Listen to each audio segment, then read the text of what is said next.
Little star kids. சிங்கமும் எலியும். ஒரு அடர்ந்த காட்டில் ஒரு சிங்கம் ஒன்று வாழ்ந்து வந்தது. அந்த சிங்கத்தை பார்த்தாலே எல்லா விலங்குகளும் பயந்து ஓடிவிடும்.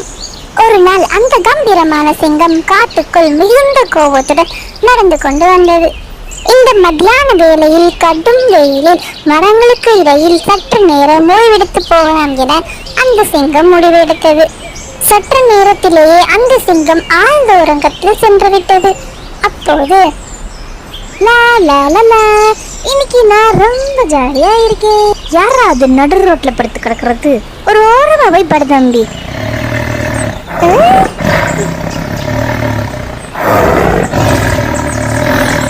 யாருடா அது? என்ன தொந்தரவு பண்ற அளவுக்கு உனக்கு தைரியம் வந்துருச்சா? உன்னை பிடிச்சு சாப்பிட போறேன் பாரு. உருவத்துல சின்னதா இருக்க நீ ஏங்கிட்ட இருந்து மோதிரியா? ஐயோ அரசி, என்ன மன்னிச்சிடுங்க. நீங்க தூங்கிட்டு இருக்கிறத நான் கவனிக்கல. என்ன உருவத்துல சின்னவன்லாம் சொல்லாதீங்க. நானும் உங்களுக்கு ஒரு நாள் உதவி செய்யலாம். உருவத்தை வச்சு யாரையும் எடை போடாதீங்க அரசி.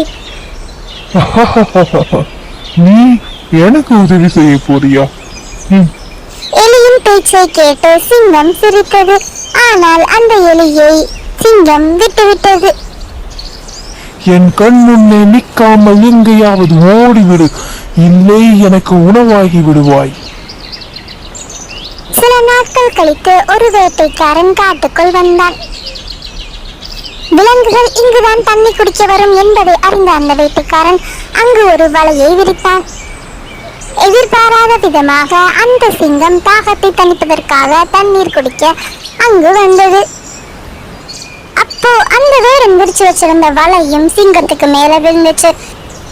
அந்த சிங்கமும் எவ்வளவோ தடுத்து பார்த்தும் சிங்கத்தால வெளியே வர முடியல. பிறகு அந்த சிங்கம் கத்த ஆரம்பிச்சிருச்சு.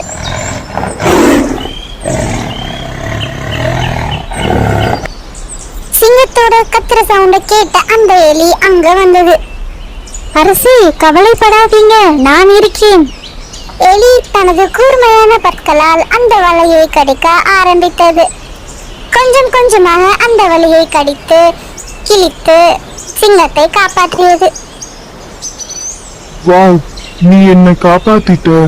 சின்னவனாவே இருந்தாலும் பெரிய உதவி செய்ய முடியும் என்பதை நீ நிரூபிச்சுட்ட.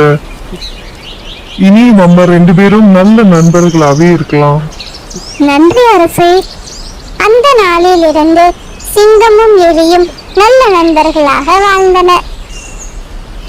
யாரையும் சிறியவர் என்று குறைத்து மதிக்க கூடாது. குழந்தைகளே, உங்களுக்கு இந்த கதை பிடிச்சிருந்துச்சுன்னா ஒரு லைக் போட மறந்துடாதீங்க. அப்படியே நம்ம சேனலை மறக்காம சப்ஸ்கிரைப் பண்ணிருங்க.